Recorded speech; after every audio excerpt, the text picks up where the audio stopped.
வருஷம் ஊட்டி வருவோம். பட் இந்த ஒயிட்டாக ஃப்ராஸ்டிங் ஸ்னோலாம் பார்த்ததில்ல.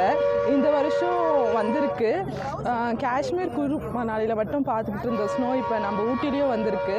எங்கே பார்த்தாலும் எல்லா லேண்ட்ஸ்கேப்ஸ்லேயும் ஒரே ஃபுல் ஒயிட்டாக தான் இருக்குது. ரொம்ப ஃப்ரீசிங்காக இருக்குது. மார்னிங் 6:30லேருந்து இங்கே இருக்கும்.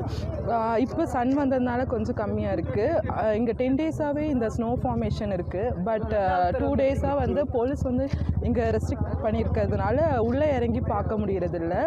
பட் ஸ்டில் காஷ்மீர் குழு மணாலி போய் பார்க்க முடியாத பீப்புள் வந்து இங்கே வந்து என்ஜாய் பண்ணிக்கிட்டு இருக்காங்க. தேங்க்யூ. சொந்த ஊர் குற்றாலம் வந்திருந்தோம். ஸ்னோ இருக்குதுன்னு சொன்னாங்க, பார்க்கலான்னு வந்திருந்தோம். பட் ஆனால் அலோவ் பண்ணல போல். அவ்வளோ க்ரௌடாக இருக்குது. பட் இதான் ஃபஸ்ட் டைம் போல் ஸ்னோ ரொம்ப அதிகமாக வருது. பார்க்க நல்லா இருக்குது. பட் அலோவ் பண்ணாதனால கொஞ்சம் வருத்தமாக இருக்குது. அவ்வளோதான். நிறைய பேர் இங்கே பார்த்தீங்கன்னா கிட்டத்தட்ட இது டூரிஸ்ட் ஸ்பாட்டே கிடையாதுன்னு நினைக்கிறேன். ஆனால் அவ்வளோ பேர் கிட்டத்தட்ட ஒரு 500 to 1000 பேர் டெய்லி இங்கே வந்து ஏர்லி மார்னிங் இருந்துட்டு போகிறாங்க. நல்லாயிருக்கு. பட் அலோவ் பண்ணியிருந்தால் நல்லா இருந்திருக்கும்.